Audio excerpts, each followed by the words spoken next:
All right. Hello, everyone. Thank you so much for joining. Thank you to our panelists and our audience. I'm Hadrien Pouget, an associate fellow here at the Carnegie Endowment for International Peace, working with Carnegie Europe to put together this panel. I'm very excited to chat about our topic today, advancing a transatlantic AI agenda. I don't think I really need to convince any of you of how important and sort of supercharged the AI conversation has been recently. It's garnered sort of technological developments, open letters, and quite a lot of policy action within the last year or two. Some of the most significant government responses we've seen have been years in the making, but sort of given renewed attention from either the EU or the US. But some of it has been, especially the focus on generative AI or foundation models, relatively nascent. And that in particular has exploded onto the international scene as something that a lot of countries, including the US and the EU, see as something that needs to be managed globally. As two of the biggest players in this space, what the EU and US do together matters, especially at this juncture where this international space is still sort of organizing itself.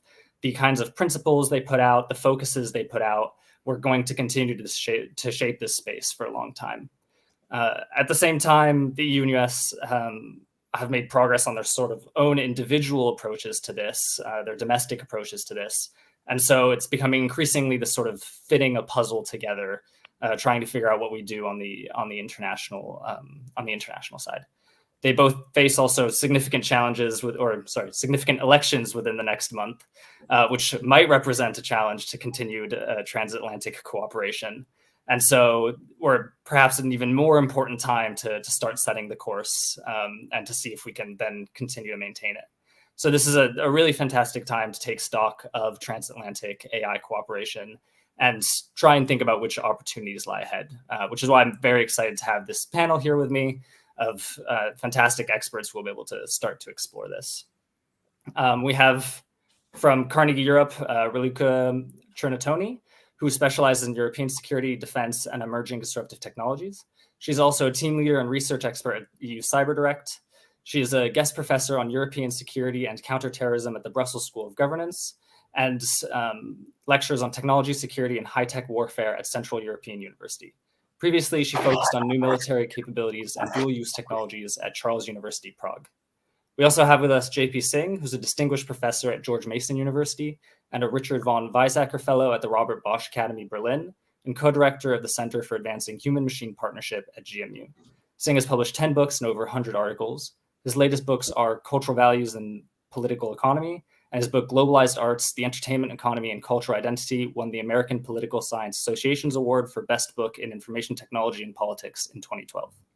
Singh has consulted for UNESCO, the World Bank, and the WTO, and taught at various prestigious institutions worldwide, including the University of Edinburgh, the Graduate Institute for International and Development Studies in Geneva, and the Johns Hopkins University School of Advanced International Studies.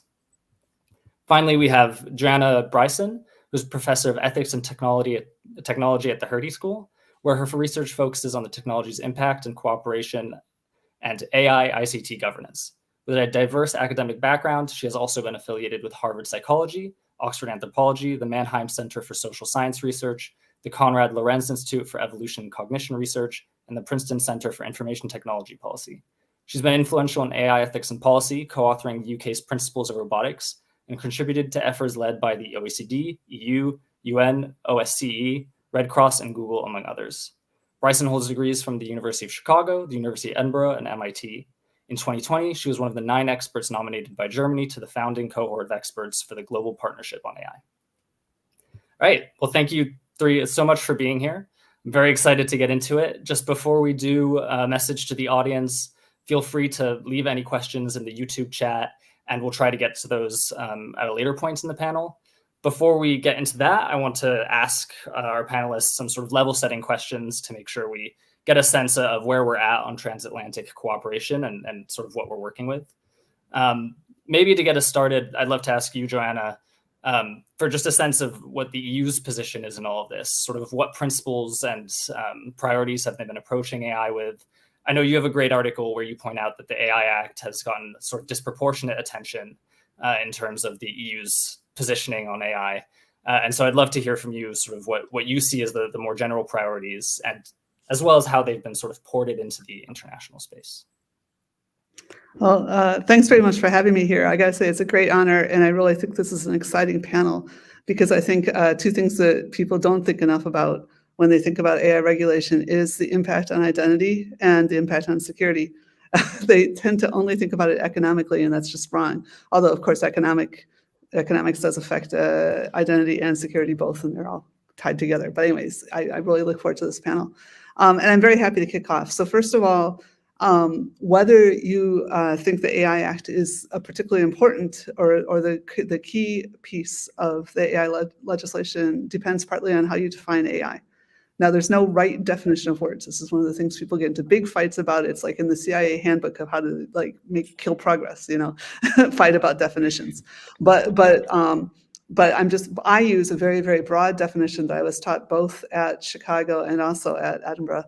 And it's not out of line with what they used at MIT back in the 70s, which is basically that all the computation. Intelligence is all the computation that gets you from a particular context to a new state, to choose a new action, to have a kind of recommendation. So when you have that kind of broad definition of AI, then you see that it's not too much of a stretch at all to think that the General Data Protection Regulation, the GDPR, which of course we've had for more than 5 years, is incredibly integral. And you don't even have to get very fancy and technical to think that, because the GDPR actually says things like, if you have an algorithmic decision made about you, then you have the right to find out how that was done. So that was actually explicitly in the GDPR.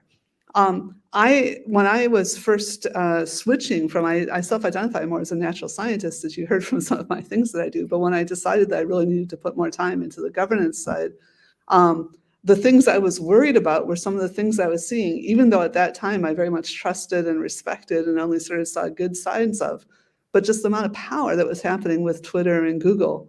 And I kind of thought, what is really happening here? And if you're interested in, recommender algorithms and voting, and Cambridge Analytica, that kind of stuff, then the Digital Services Act is actually the one you care about. And that's been live for about a year now.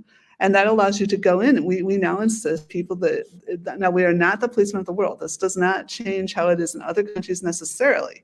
But if you want to have access to the 20% of the world's GDP, which is in the EU, then you have to make sure that you comply with certain rules, including letting us see how you're doing your recommenders, basically, right? So we have various kind of data requirements. The Digital Markets Act came out at the same time. They were originally the same act, and they got split because no one thought they'd get Digital Markets Act through Parliament, but they did.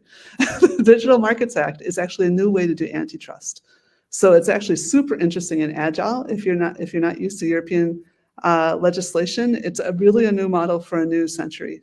So it's this idea that you're working with the companies. You're not necessarily trying to break them up, but you're trying to make sure that they're playing level, they're playing fair. And if they aren't, then you can start doing these more increasingly difficult penalties, eventually ending with potentially breaking them up. But if they start playing more fair again, you can work their way back down the penalty again too. So it's a very interesting interactive set of.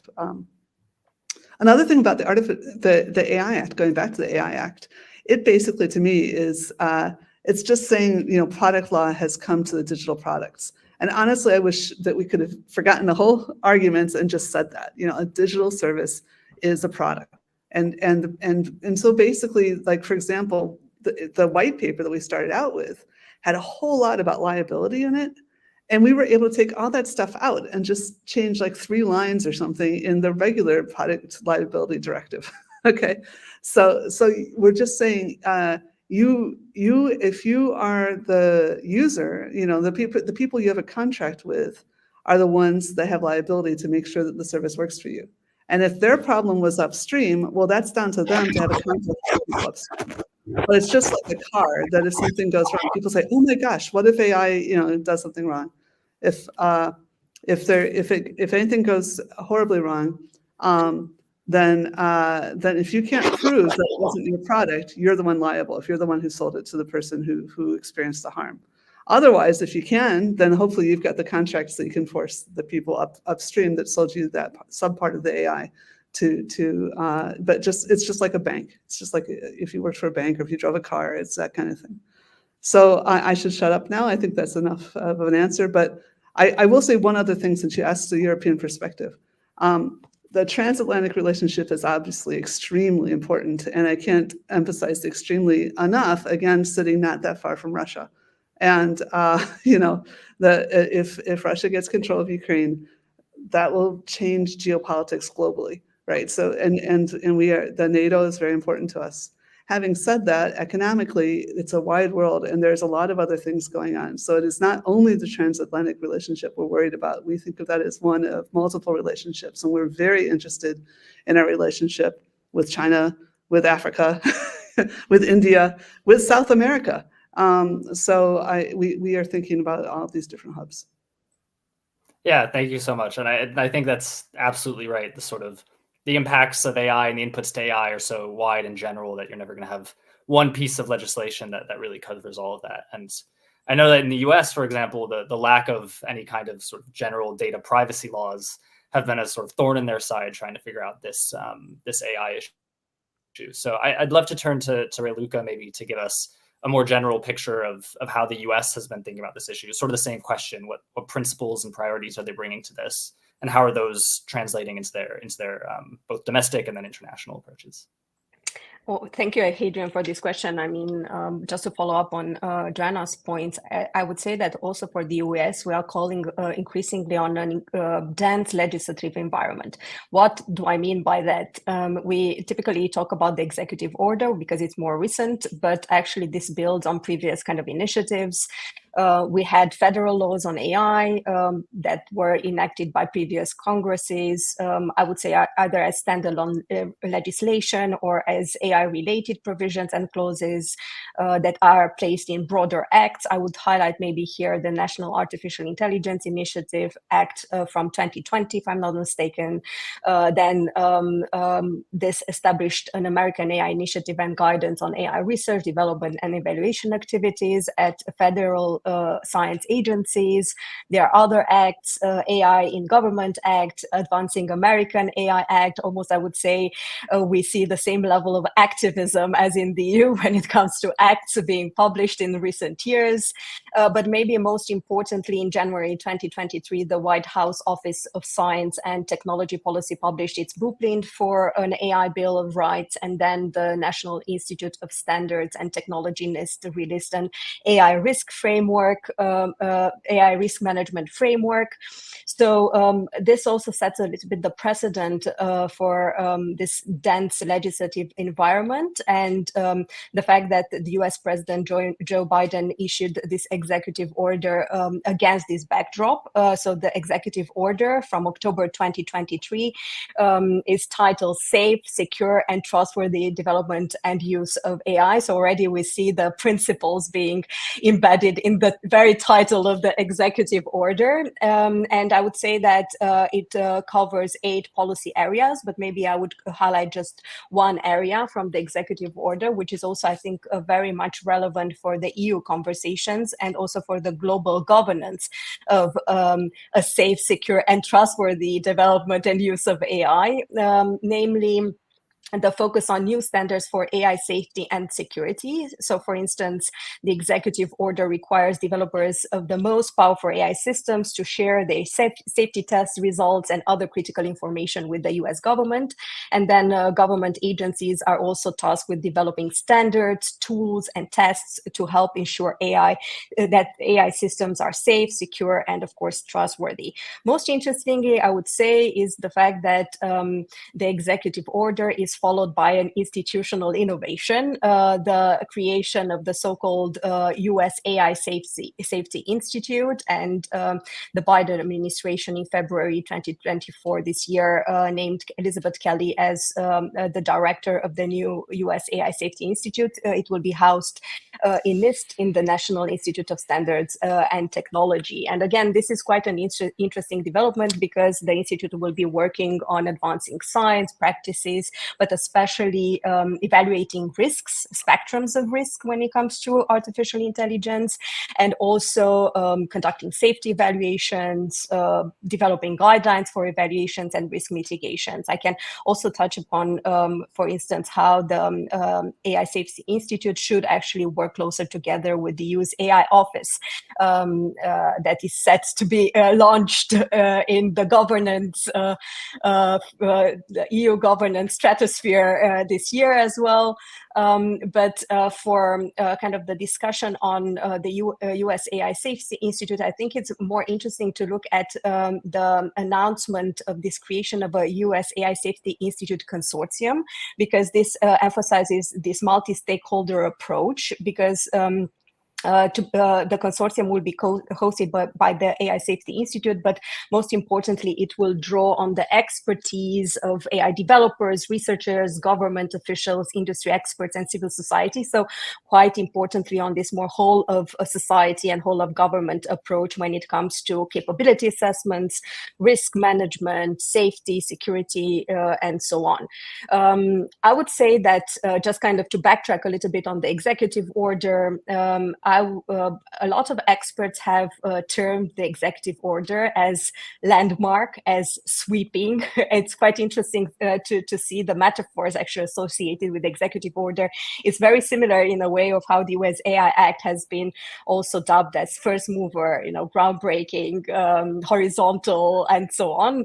But what's quite important is that experts have actually argued that the executive order has enjoyed a bipartisan support, especially on the main provisions. Of course, there have been also voices on more the Republican side saying that the executive order is actually, in a way, lacking this light touch on market-driven approaches, and it might hamper innovation, place regulatory burdens, and so on. So on the other side, on the Democrat side, of course, the executive order has been hailed as this very ambitious initiative to govern AI. In a similar vein, we see the regulation innovation debate, of course, being reflected when it comes to the US AI Act as well. So kind of the same discussion, but let's maybe also draw a little bit on the executive order and its impact on international governance, because that's also quite important when it comes to relationships with the EU as well. I would say that the executive order sends a very strong signal to the international community that the US is finally taking a stronger position on AI.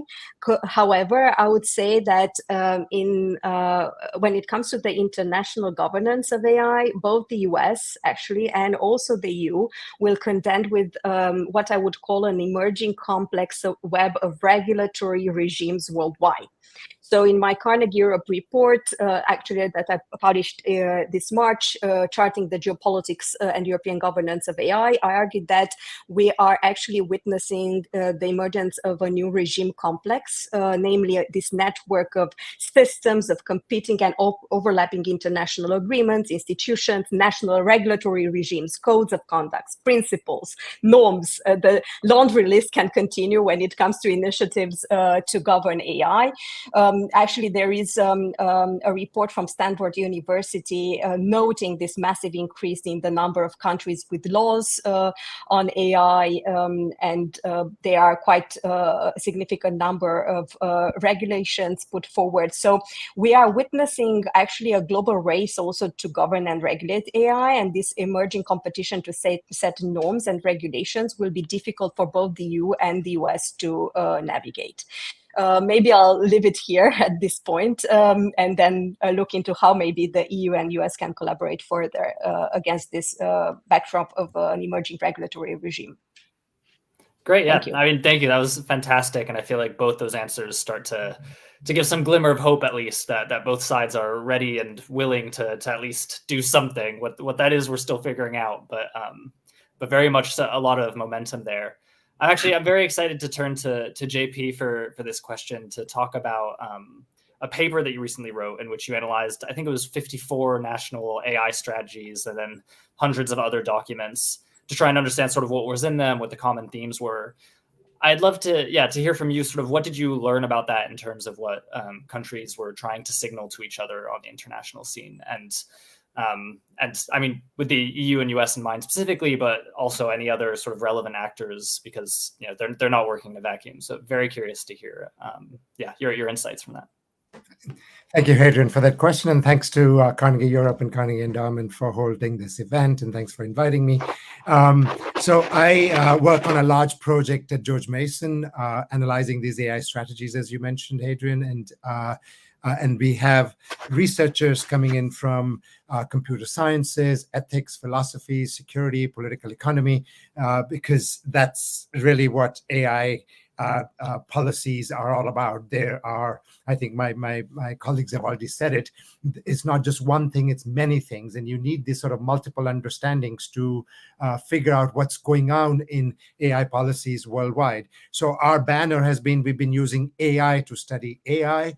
We look at these policies that countries have put forth, now 56 of them, Singapore and Rwanda being the latest, to see what's going on inside those policies. So we're using basically algorithmic understanding, specifically what are called LDA models, to see what are the topics that occur over and over again within these policies. And as a result of having analyzed these, what we're able to put forth is some understanding. So there's not just one thing happening. That should come as no surprise to anyone. There are many things happening. But beyond just saying there are many things happening, what are they? And I'll give you three of them, so that sort of imposes on the discussion that we've been thinking about. I liked Raluca's sense of regime complexity, so I'll get to that. And also what Joanna was saying earlier about product law is here, and I'll get to that too in a second. In terms of the regime complexity, when we looked at sort of the national level policies, what might be taken as emblematic of the national level policy, for example, it was already mentioned, the R&D strategic plan from the United States in 2017 is often seen as the first of these national policies. What we see in that national level is they're very performative. In a way, they are outward facing. And they tell other countries what they're going to do. And you see sort of this great power competition at that level. So we begin to see these sort of clustering effects using our topic modeling, which is basically probabilities of words occurring together. In other words, these are stories countries tell about themselves, and using AI algorithms, we can see what are the main components of that story. Basically, generative AI foundational models, they're also based on that type of probabilistic understanding. And so what we see are that, for example, US-China strategies in the same cluster, and both of them are about having basic research capabilities, being a great power. They announce very clearly they are going to be. US says it is a great power. China says we'll be there in 2025, 2030. But you also find that, for example, Germany is not in the EU cluster. And many things in German strategy are similar to what China and US are announcing: basic research capabilities, sort of a federal structure, which makes German plan overlap more with the US plan than in some ways the EU one, and a set of concerns about standards, benchmarks, etc., which are similar to the US and China strategy.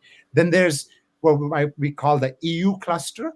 And what's interesting there is France is at the center of that. We've also done subsequent analysis to the Stimson report that you mentioned earlier, Hadrien, and we're able to see the social network relations, which documents relate, which are at the center of the other documents. And actually the center of the EU document in some ways the French national plan. So there's a tug of war between France and EU, including the EU AI Act, where they influence and contest what the EU is doing. And then you see an Ibero-American cluster. So Spain sort of coalesces with Latin America rather than EU. Now, there are all kinds of overlaps going on here. They're not distinct clusters. Then there's what we call a UK and Commonwealth British influence cluster, and you find countries like India, UK, Uganda, Mauritius. This is at the national level. So in other words, we can see some convergences and divergences. And that speaks to kind of the regime complexity that Raluca was talking about. In terms of what Joanna just said about, and it really resonated with me, what you said, Joanna, about the product law is here.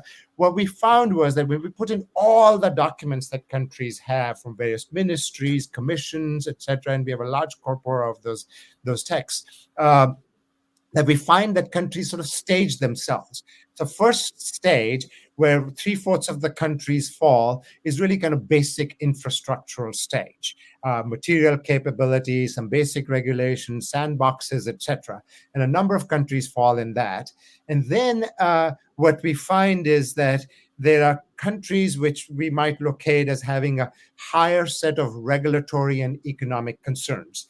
And as you can imagine, countries like US, etc., UK would fall more on the economic concern side, higher level regulatory, that product law being here, as contracts and liability would be that regulatory stage. And beyond that, there are countries which clearly sort of exhibit great power behavior. They have all of this and more. And the and more is R&D, basic research capability, and that's China, US, Japan, South Korea, Germany. So those are the countries there. And then we took out the NAM because they're very performative. So we wanted to see at the sort of the sub-national level, when departments, commissions are putting things together, what's going on. We found that there were sort of 5 topics that stood out across the board, all over the world, regardless of which country was in it. And those 5 topics were economics, education, and training, both related to each other, data and governance, and then contracts and liability, also related to each other. And then finally, transportation, which was a surprise to us. We expected to see health as a concern that came, where it was actually transportation that countries have paid much more attention to. And within that, we find countries dominating particular types of topics. For example, if you look at the education and training topic, China dominates it with its documents about talent and workforce training, etc. Within, in terms of data and governance, you see all the great powers dominating that, and that's where this product liability law, etc., would come in. So I totally agree with my colleague. We have to see the latest developments in terms of the build-up to those, and what we're doing is sort of staging it. So in terms, to end with kind of the question you also asked us to address, the transatlantic nexus here, what we find is that pluralist countries do share, literally in terms of correlation matrices, much more with each other than non-pluralist systems. And so you can imagine that US, EU, and also the kind of the Teutonic cluster, the German, Swiss, Austria cluster, they come close to each other. However, as always, there are going to be some differences. For example, the German plan emphasizes benchmarks, and because metrology in Germany is about setting a benchmark, whereas in the US plan, it's more about standards, about consensus making, etc. Both the German and the US plans have a very nuanced attention to federal issues. And also the Chinese plan does, but it's more at the city level, where many of the municipalities have plans that are really enviable. And so those are kind of the differences that, or the convergences that begin to stand out. So there's a pluralist, non-pluralist kind of division, but there will be differences which will have to be negotiated. And you already see that in the transatlantic dialogues. How will these standards be set? And at the core of that is what we'll do with data. So Joanna referred to GDPR. I think that's going to come back. Even in the past negotiations, that was the sticky issue. And the EU governance of data regimes versus kind of this Anglo-Saxon model of data. And we found a way around it in the past with safe harbor and other means. So that is not to say there are not ways around, but that's where I think a lot of these negotiations are. But the broad convergences in terms of pluralism are already there. So I'll stop there. That's terrific, and that's fascinating, and it's great to have like a real body of evidence to back what are often sort of more senses people get from reading these. So thank you for conducting that research. I think something that really stuck out to me in there was also when we talk about the transatlantic relationship, we often talk about EU-US and sort of forget that the EU to some extent is a collection of many member states, each with their own positions. And as you said, it looks like there's maybe a German cluster and a French cluster. I think Joanna had a question about that, so I'd love for her to jump in and ask about it.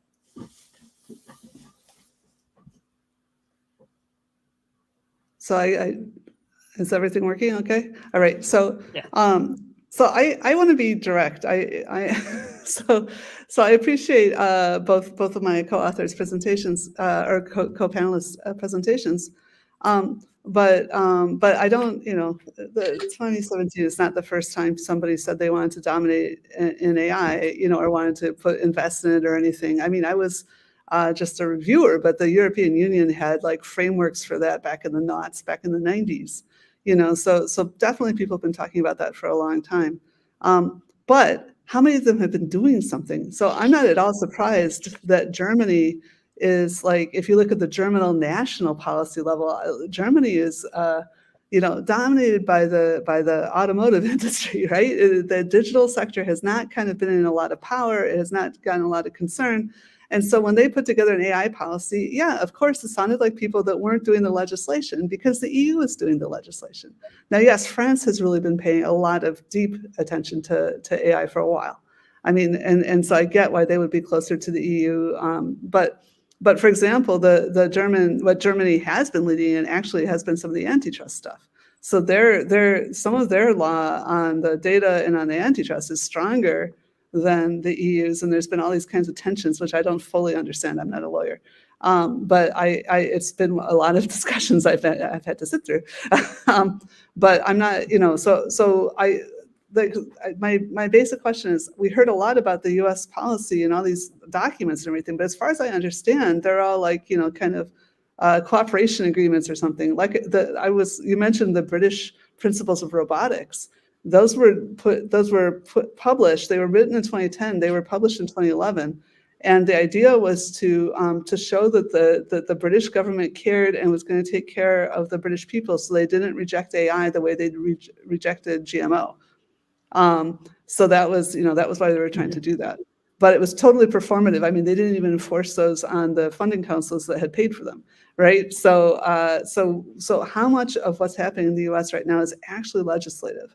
And then secondly, this thing about standards, the AI Act is relying somewhat on standards, and we're writing the standards, and the IEEE already had written some standards. The British Standards Institute wrote some before the IEEE.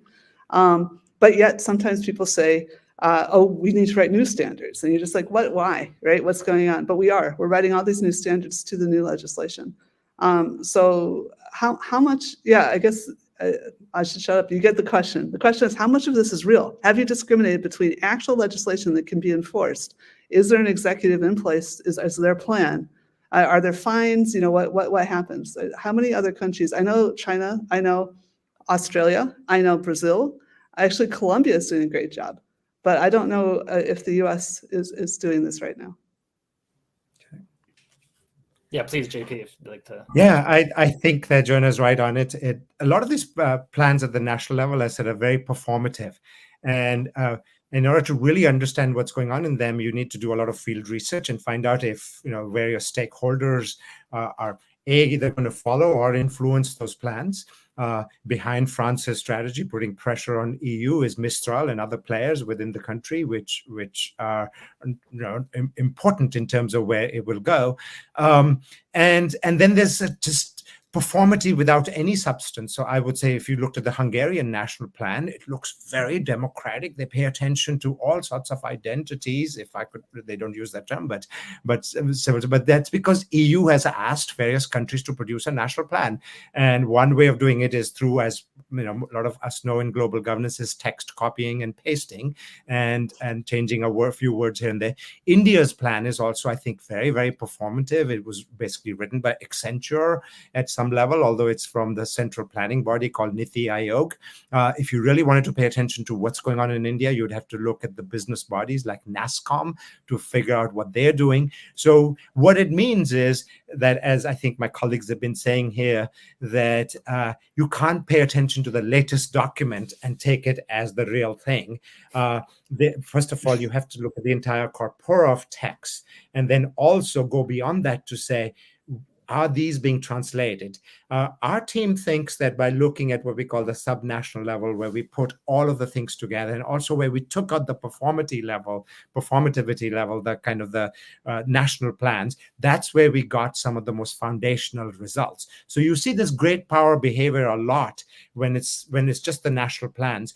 But in some ways, yes, you see it when you look at all the plans together. But what you also see is the sort of staging, what countries are doing at each stage. And it's not surprising that Latin America, the global South as a whole, is sort of at a preliminary stage. And then countries like US, China, Germany, or regions such as EU have figured out kind of the regulatory part. And then surprisingly for us, and you sort of mentioned, Joanna, countries like Colombia, Costa Rica, Dominican Republic, they show up as having this sort of, micro competencies in data governance or some other issues which you wouldn't have, even if they don't have a national plan. Kenya has a very well spelled out data privacy law, but it doesn't have a national plan. And I just wanted to also say, because there was a question here, I think the big difference from us looking at all kinds of levels is, at the end of the day, EU AI Act and a lot of the plans really are about regulation and about products, etc. And where we see lack of legislation in the US is because it's, as the popular understanding of, very much dominated by economic concerns. And I think that's probably another area where transatlantic negotiations are either going to be at loggerheads or come closer to each other. And as Raluca was saying, the Bill of Rights and the executive order kind of bridge that gap in that space. Not surprisingly, the national level R&D plan, which was very economics and kind of great power capability, it was written in a previous administration. Then the new administration is coming in with a more regulatory, rights-oriented approach. And we'll wait to see what the next one does. As you said, Hadrien, elections are coming up. Challenges are coming up. Thank you so much for that. That was very helpful overview of it.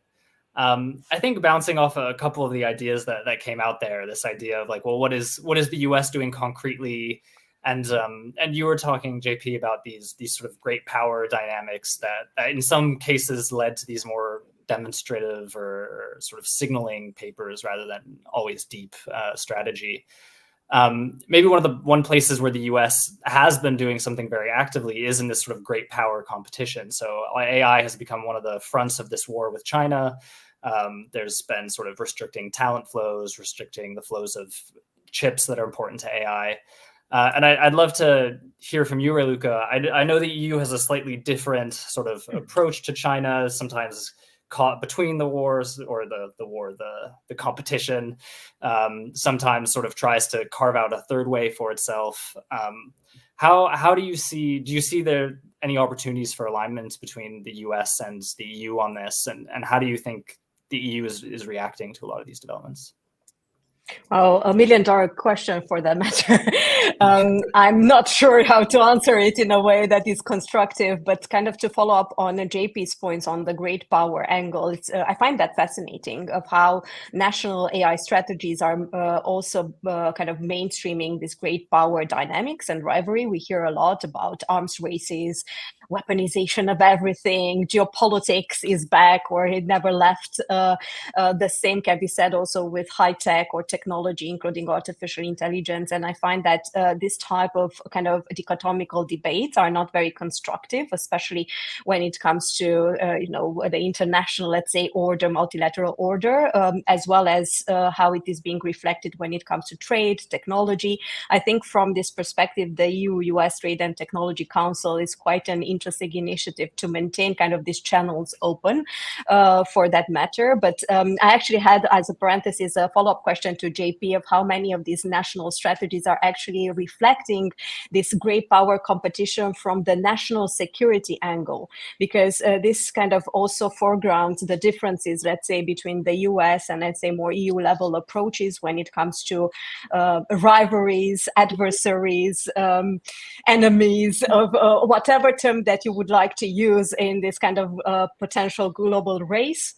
And I think that the differences are here in terms of definitely emphasizing different things. The US, more of a national security concern, is quite prioritized. And I think that also reflects this great power competition dynamic, while the EU has, of course, been much more cautious in kind of couching the discussion on AI innovation or technological innovation more generally in this kind of geopolitical terms. there is still an element there of economic security, I would say, when it comes to critical technological domains, such as artificial intelligence, especially because of their dual use potential. But returning back to the kind of the transatlantic angle and highlighting the work of the Trade and Technology Council, I think that this is something that from a high level approach, more coordination within the TTC format, if it survives indeed the next administration, as a caveat, of course, I'm bringing that in. I think that the value added here is how the EU and US will coordinate and contribute to these multilateral initiatives. There is a question also from the audience related to the role of the UN, but I would say that coordinating within the TTC format in a fora like G7, the OECD, G20, the Council of Europe, and UN processes, I think is very important, especially when it comes to advancing this responsible stewardship of artificial intelligence, both in terms of innovation and uses. And I think that one of the kind of maybe success story coming out of the TTC cooperation is how the EU and US collaborated to push forward with the G7 Hiroshima process and the International Code of Conduct for Organization Developing Advanced AI Systems. So this type of coordination is very important as well when it comes to supporting the United Nations General Assembly plenary resolution on safe and secure and trustworthy AI systems and sustainable development. And maybe just to bring in Joanna's point, and I think JP's as well, when it comes to coordinating on addressing digital divides. This is something that is highly important as well when it comes to having access to AI innovation across the world. So yeah, maybe I'll stop here and looking forward to my colleagues' insights on this. Yeah, I mean, I'd love to turn to Joanna and JP on this question of the UN. As you said, we had a question from the audience about the role that the UN could play here. I know you've both engaged quite a lot with international organizations. So I wonder, do you see the UN as an important place for the EU and US to collaborate and as a useful place for them to extend the conversation to other sort of interested parties? And what kinds of messages or principles could they sort of collaborate to push on within those kind of fora? I don't know, we talk a lot about sort of democratic principles. Obviously, when you get to places like the UN, you have a very wide swath of countries which lead with sometimes different principles. So I'd love to hear from either of you. Maybe we can start with Joanna and then jump to JP. Okay. Yeah, no. So again, I'm going to be kind of direct about this. There were a lot of efforts that were just mentioned by Raluca. I'm sorry, I'm so bad with your name.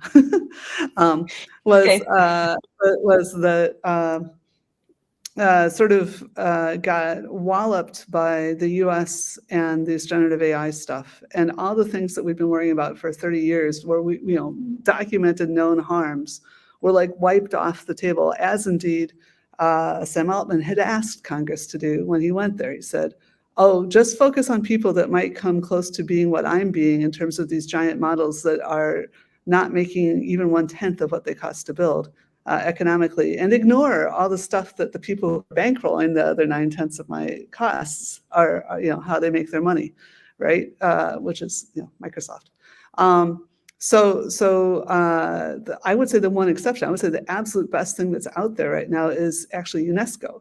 So the UNESCO put together with a multi-year process a really great set of recommendations on AI. I think they call it ethical AI or something. But it almost reads like an extension of the Universal Declaration of Human Rights. It is just unbelievably like, this is who we are now because of our digital capacities, our capacities for surveillance, all these other things.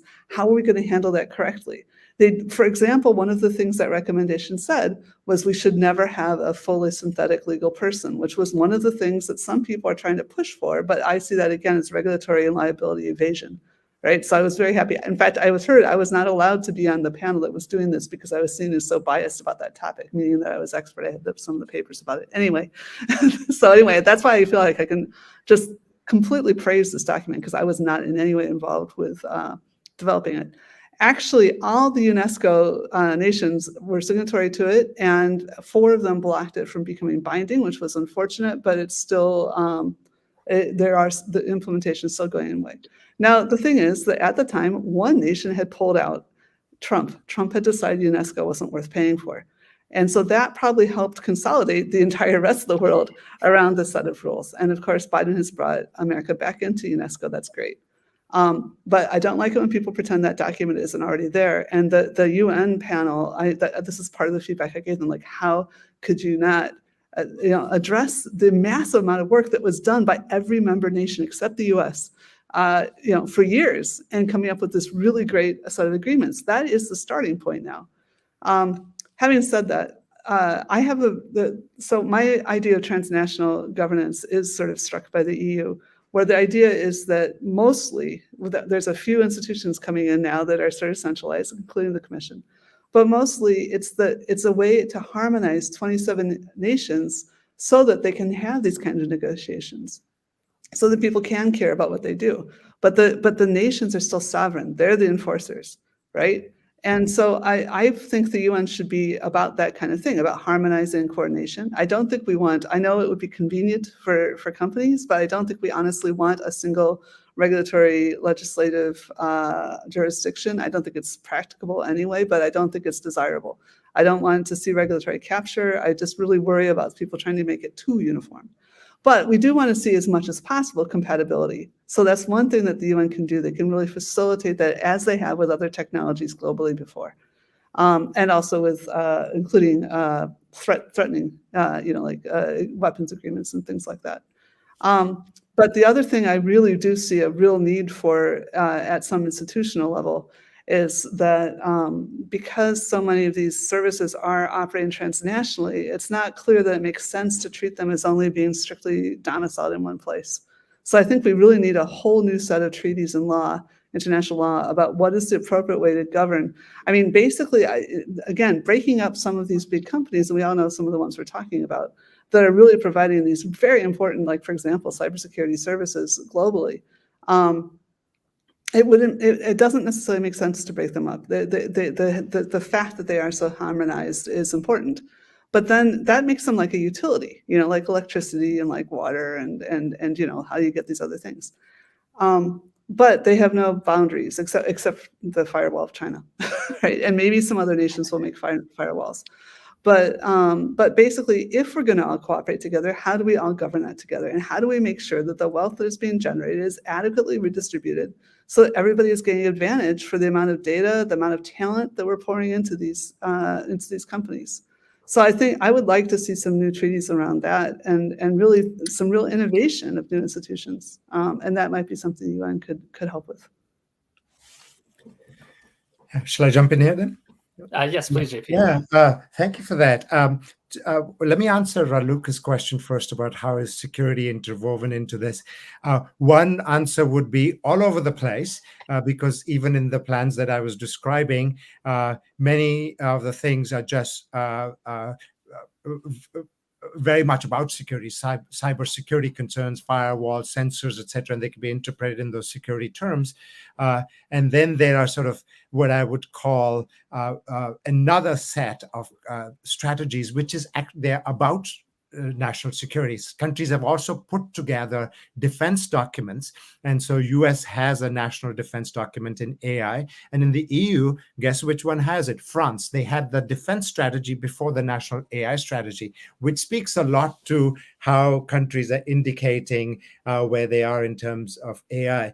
I'll leave that there and go to this broader set of issues that Joanna has raised, because I think they're very interesting. When ITU was formed as a telegraph union in 1865, we needed to work through a set of protocols for interconnection, and ITU helped with that and eventually would become the Telecom Union. And then what you saw was a host of sort of epistemic collective understandings on what constituted those protocols, and the hands-off picture was everybody would have a national monopoly, and countries in that wove in, Raluca, not surprisingly, security concerns. So AT&T couldn't be broken up from 1940s until 1984 because they argued that they were a national monopoly, and that if we broke them up, this would compromise the national security of the United States. And people from the Pentagon testified on the behest of AT&T. AT&T. I should, by the way, just to be explicit and transparent, the project that I mentioned that I'm leading at George Mason is funded through the Minerva program in the United States, which is through the DoD. So I'm not just bashing on them. I just want to be very transparent about the project I lead and the various stakeholder interests. In fact, I'll put the URL in here for you, where you can find more about it. So international governance mechanisms in ITU and then the national understandings developed very early on when it was telecom technology. So isn't it surprising that now we have AI proliferation? These strategies we're mentioning are just less than 10 years old, although AI could be traced back to 1950s or earlier. But in that sense, global governance has trailed to some level. That's because there's so many things happening in AI. At a basic level, you can say this is an algorithmic manipulation of data with machine learning, deep learning, going on to foundational models, etc. But that's not one thing. That's many, many, many things. And so not surprisingly, we would see a host of UN agencies play a role. I smiled big, Joanne, when you mentioned UNESCO, because I've written a lot on it. In fact, that book, Globalized Arts, was about the debate between the WTO and UNESCO at some level about what would have constituted technology and trade versus technology and identity. And as you mentioned rightly, that UNESCO has been at the forefront of leading some of those ethics debates, and US has been at the forefront of dropping in and out of UNESCO. Even before Trump, it was actually the Obama administration that walked out of it, and it was under Bush that we rejoined in 2004, and Reagan administration in the UK and that walked out in the 1980s from it. So we're going to see these bodies come up with, but I think my guess would be what we'll get at the UN level is what we get at the Brussels level, which is a kind of a mishmash and harmonization of 27 member states in EU's case, nearly 200 in the UN case. But what will be important would be that it will speak to the kind of norms that Joanne was pointing out. And there perhaps bodies like UNESCO, WIPO, WHO, these agencies which have specializations, or ITU, will play a role. And then it'll be indicative for others who are planning those. But what would be equally important is that we then pay attention to what Colombia is doing, or how Rwanda has worked to produce this NLP on Kinyarwanda along with German help. And so there are all of these pockets of competencies which I think will come forward at the UN level that is not limited to great powers. Great. Yeah, thank you so much. I would deny that the EU legislation is a mishmash. I think it's actually a beautifully coordinated network. But it's a mishmash of national policies because they matter less given that we have that legislation. No, I like assemblages. I think they play a very important role in signaling what our region's about. Yeah.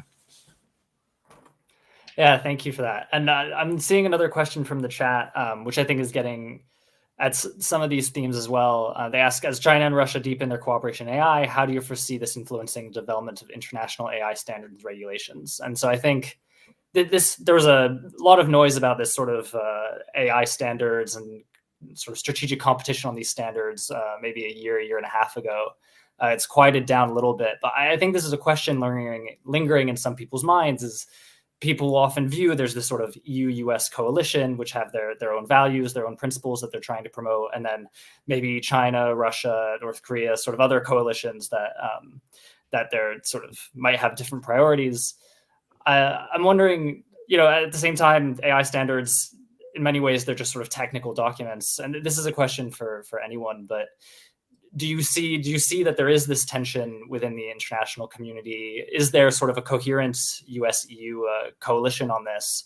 Or is this, when it comes to these sort of technical AI standards, this sort of actually overblown in some ways? First of all, I'm way more worried about Russian and Iranian AI cooperation than Russian and Chinese. I think Russian and Chinese are fundamentally competitors, and they are putting together some interesting cooperations now. But there's like basically just been an overwhelming shift of who had power in that relationship. That's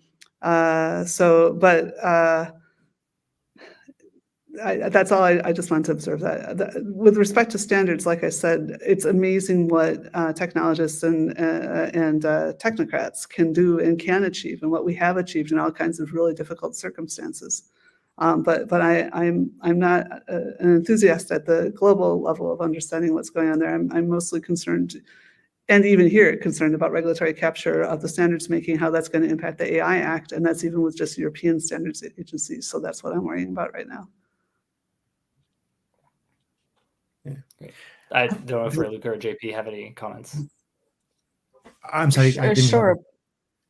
Yeah, do you have any comments? Yeah, the Russian strategy is very short. It's only about 15, 20 pages. And so when we were analyzing it, it clustered with all kinds of states, with China, with the US, and my the GRA, that graduate research assistant working on it from computer science, and she had a ready answer for it. It's because we don't really know what's going on within Russia. And so with the strategy so short that it indicates all kinds of things. And so we had to use all kinds of modeling techniques to stabilize it, to see where does it work the most. And our social network analysis, which basically shows which countries are related, which would speak to the kind of influence that you're talking about, though we don't have an Iranian strategy to analyze here, Joanne, gave us a little bit more indication of where countries borrow things from each other. So the Greek strategy and Cyprus strategy is very interesting because it's related to East European states as well as West European states, and their borrowings going on there. But what I would point to is there are obviously things countries like Russia can do to wreck the system. What we need to pay more attention to is what are their capabilities. And I want to return to something else that I've said in passing earlier. For example, Germany exhibits great power behavior, but in terms of capabilities, you need a very sophisticated education system to be able to do basic AI, about explainability, about transferability, about causality, etc. And for that, you need mathematics and physics and computer science PhDs. And countries like Germany are struggling with that. China and US are not. And we don't know that much about Russia. So there's one point, which is like Russia definitely has told the world it can be a spoiler state. Can it be a leading state in AI? For that, we need to know much more about what's going on and what kind of capabilities it has. I'm sorry, I have to correct that. The EU produces more AI PhDs than any other global region. And Germany is an engineering superpower. So I'm really shocked that you said that. I would say that in my interviews, etc., most of the businesses were struggling to recruit PhDs. That's true. And as you've noticed, EU AI Act and Hadrien's also written about it. In fact, I love your blog, by the way. Countries like Canada and UAE began to appear to take away a lot of that talent. So by the way, since you picked up on the word mishmash, I didn't mean it in any kind of, I'm a big admirer of what EU has been able to do and what Germany, so none of these are value judgments or rank orderings. I'm just giving you the picture as is. And so, UK has a lot of PhDs too, and so does France. But the question is, where and Eastern Europe. And Eastern Europe, exactly. Where are they going? What are they going to do? And then behind the economic strategies, where's the finance part of it? So, when we say US has an economic and a safety strategy, it's very clear what the finance economic part is. It's not clear in the EU AI Act. What's the finance component of it? There definitely, the education component stands out. The paying attention to social stratifications, human rights issues stand out.